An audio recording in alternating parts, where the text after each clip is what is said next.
Depuis tout petit, en fait, je suis attiré par la mer, mais rapidement, le côté chercheur, même, enfin, je pense que je ne savais pas ce que ça voulait dire, faire de la recherche en milieu marin, mais j'avais cette idée d'être chercheur pour comprendre comment ça marche, quoi. C'est ce qui continue à m'animer. Enfin voilà, si on perd la curiosité, je pense qu'à un moment, on se lasse, quoi.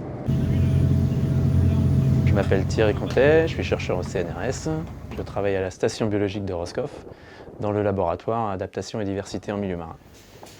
Mon travail est de comprendre comment les organismes vivent dans ces écosystèmes marins. Dans une baie, par exemple, on va avoir des individus qui appartiennent à la même espèce et qui vont vivre dans cette baie.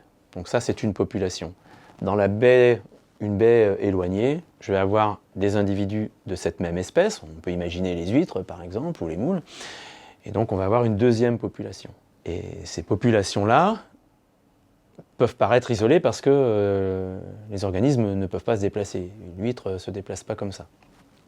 Mais au moment de sa reproduction, elle va produire des embryons qui vont se développer en un petit stade particulier qu'on appelle la larve, qui a déjà une coquille et qui est capable de se déplacer avec les courants. Et ces larves vont pouvoir migrer entre les deux populations. Donc ça, comme ce sont les larves qui vont bouger, on appelle ça la dispersion larvaire.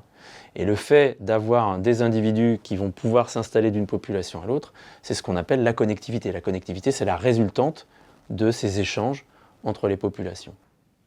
J'ai relu un peu par hasard le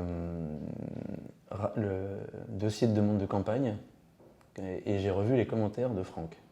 Même si au départ, nos questionnements nous sont uniquement fondamentaux, c'est-à-dire on essaie de comprendre comment les populations peuvent échanger entre différents sites, il y a des applications potentielles parce qu'à l'heure actuelle, il y a des projets d'exploration en vue d'exploitation minière dans les grands fonds. On pourrait imaginer par exemple qu'une population, via la dispersion de ses larves, alimente plusieurs autres populations. Donc dans ce cas-là, on peut aisément se dire qu'il faudrait la protéger de l'exploitation, puisque les autres populations vont dépendre d'elle. Oui, c'est un milieu quand même qui est menacé par les activités humaines. Il y a énormément de gens qui vivent dans la bande côtière, avec une pression à la fois de l'urbanisme, voilà, et des activités humaines, qui font qu'il y a vraiment des menaces qui pèsent sur l'océan. Il y a la pollution, la surexploitation, il y a les espèces introduites qu'on fait venir via les bateaux ou l'activité aquacole. Et donc on modifie ces écosystèmes et donc il faut comprendre comment ça marche pour pouvoir bien les protéger. Je travaille sur ce sujet depuis que j'ai été recruté au CNRS, donc depuis 2001. Mon travail ne vise pas à protéger, c'est clair. Nous, les scientifiques sont là pour apporter des explications sur comment les organismes vivent, comment fonctionnent ces écosystèmes marins.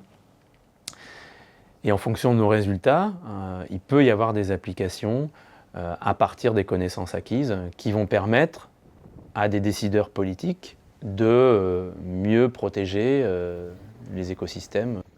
Je pense qu'il faut qu'on arrive à faire un petit peu la différence entre notre côté citoyen, qui a des opinions, qui veut défendre éventuellement des causes, et puis le scientifique, qui lui doit s'affranchir de ses opinions pour établir des faits, améliorer la connaissance.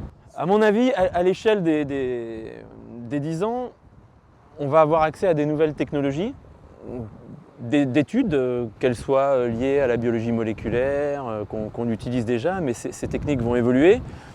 Et ce que je me dis, c'est que potentiellement, on va pouvoir répondre à des questions qui ne seront pas forcément nouvelles, mais qu'on pourra aller beaucoup plus loin grâce à ces nouvelles technologies qui seront mises au point dans les années à venir.